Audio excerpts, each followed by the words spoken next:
बिस्मिल्लाहिर्रहमानिर्रहीम। रब्बी यस्सिर वला तुअस्सिर व तम्मिम बिल खैर। ऐ मेरे रब, मेरे लिए आसानी फरमा और तंगी न फरमा, और मेरे इस काम को अच्छे तरीके से मुकम्मल फरमा, आमीन। अस्सलाम वालेकुम। आज का जो लेसन है वो दाल और रे को मिला के कैसे लिखते हैं उसको देखेंगे। ये दाल, इसकी छोटी शक्ल ये द दाल द, और ये रे, और रे की जो छोटी शक्ल है कुछ जगहों पे ऐसे ही आती है और कुछ पे ये स्लाइड वाला रे, इसको इस तरह लिखा जाता है। अब बे के फैमिली के साथ अगर हम दाल मिला के लिखेंगे, ये वीडियो पहले भी बना चुकी हूँ, लेकिन ये चूँकि मैंने 30 वीडियोस में पूरा कोर्स करवाना था तो उसकी वजह से मैंने दोबारा ये वीडियो बनाई। अब दाल जो है बे की फैमिली के साथ अगर हम लिखेंगे तो बे की छोटी शक्ल और इसके साथ ये दाल की छोटी शक्ल लिखेंगे बद, और यहाँ पे ये रे की शेप में आ जाएगा। जब दाल किसी के साथ मिला के लिखी जाती है तो ये रे की शेप में आ जाती है, इसको हम सीधा लिखते हैं। तो अगर बे को रे के साथ लिखेंगे तो ये बे और रे, ये बद और ये बर। डिफरेंस ये है कि ये दाल जो है ये ऊपर की साइड पे होगी ये, और रे की जो पूरी फैमिली होगी वो नीचे की साइड पे आएगी। किसी भी हर्फ के साथ होगा तो रे नीचे आएगा और दाल जो है ये देखें ये ऊपर की साइड पे चला गया, ये ऊपर।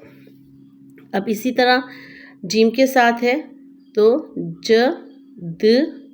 जद, पूरी जीम की फैमिली चे रे खे जो भी आपने लिखना हो, और अगर जीम के साथ रे है तो ये जर। जैसे गाव की छोटी शक्ल, इसी के साथ जर गाजर।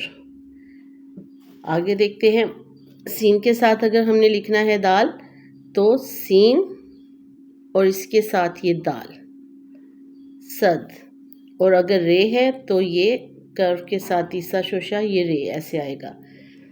दाल जो है वो हम थोड़ा लाइन से जो भी हरूफ है उससे ऊपर लेके जा रहे हैं, यानी कि उसकी जो छोटी शक्ल है ये हम किसी भी हर्फ के साथ होगा तो हम ये छोटी शक्ल उसके साथ में बनाएंगे, और रे जो है उसकी हमने यही शक्ल रखनी है या ये वाली, और ये हर्फ जो है वो ऊपर जाएगा और रे अपनी जगह पे ही रहेगा। रे अपनी जगह नहीं छोड़ेगा, वो अपनी ये दोनों सेंटर वाली लाइन पे ही रहेगा। ऐसे दाल भी जो है उसकी छोटी शक्ल भी अपनी लाइन पे ही रहेगी। आगे है स्वाद के साथ अगर हमने पूरी बनानी है कुछ भी इसके साथ स्वाद के साथ, तो ये कर्व में ये दाल, और अगर स्वाद के साथ रे है तो ये। इसके साथ एन देखते हैं, एन, और एन के साथ रे की फैमिली है तो ये। जैसे अर्श। आगे तोय के साथ है तो तोय पूरा लिखने के बाद इसकी के साथ हम ये दाल लिखेंगे। अगर रे के साथ है तो तोय फर्स्ट और सेकंड लाइन पे आ जाएगा।